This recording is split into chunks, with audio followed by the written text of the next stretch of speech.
Javna ustanova Srednja mješovita škola Mladost Zenica opremljena je laboratorijom sa mašinama sa kompjutersko-numeričkim upravljanjem. Korištenje pametne table, laptopa, 3D štampača i izrada simulacija u softverskim programima učenicima i učenicama omogućuje sticanje praktičnih znanja i razvoj kreativnih sposobnosti. Od samog početka školovanja svakodnevno se susrećemo sa nečim novim.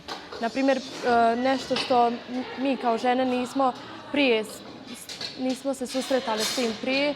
Svakodnevno učimo o građenju, crtamo, radimo proračune. Svakoj djevojčici koja imalo uči i koja zanima matematika, fizika, crtanje bi preporučila da upiše građevinskog tehničara iz razloga što je to vrlo zanimljivo i čak je potražnja velika. Na birou nema, na primjer, građevinskih inženjera, što mi je dalo neku ideju da upišem. Kada su nama u osnovnoj školi dolazili su nam i sa biroa iz različitih škola kao da nam predstavljaju zanimanja.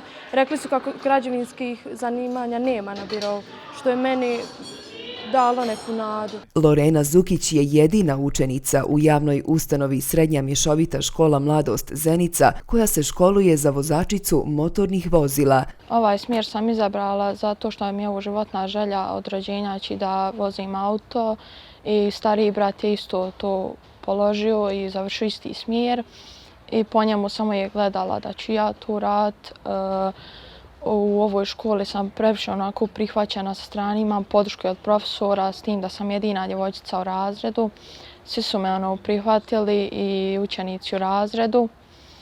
I ja mislim da ovaj smjer nije samo za dječake, nije za muškarce, samo auto, mogu i žene u ovu koristiti voziti.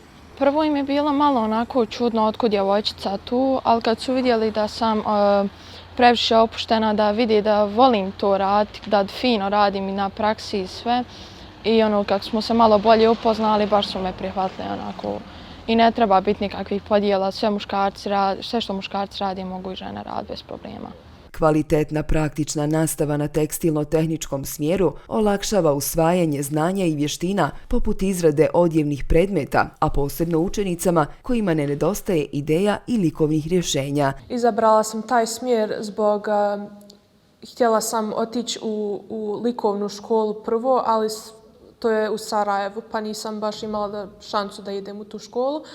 Pa moji roditelji su mi pomogli da malo razmislim o kojem smjeru bi mogla ići da uključuje umjetnost u tome.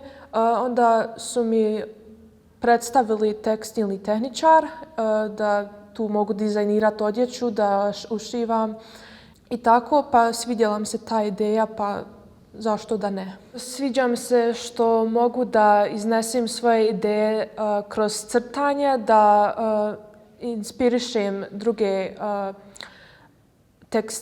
tekstilce gdje i oni mogu da sa mojih ideja da ušivaju odjeću.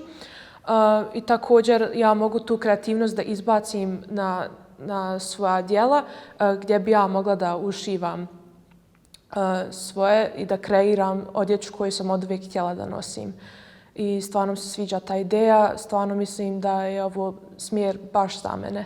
Škola stalno ulaže u razvoj praktične nastave, boljim uslovima za praktičan rad žele da mladi nauče više i da po završetku školovanja budu osposobljeni za tržište rada. Prije svega ovdje je za školu izuzetno bitno kvalitet odvijanja nastavnog procesa. A nastavni proces, kvalitet odvijanja nastavnog procesa prije svega zavisi i od povezanosti tog teoretskog dijela i praktičnog dijela na kojem mi izuzetno puno radimo.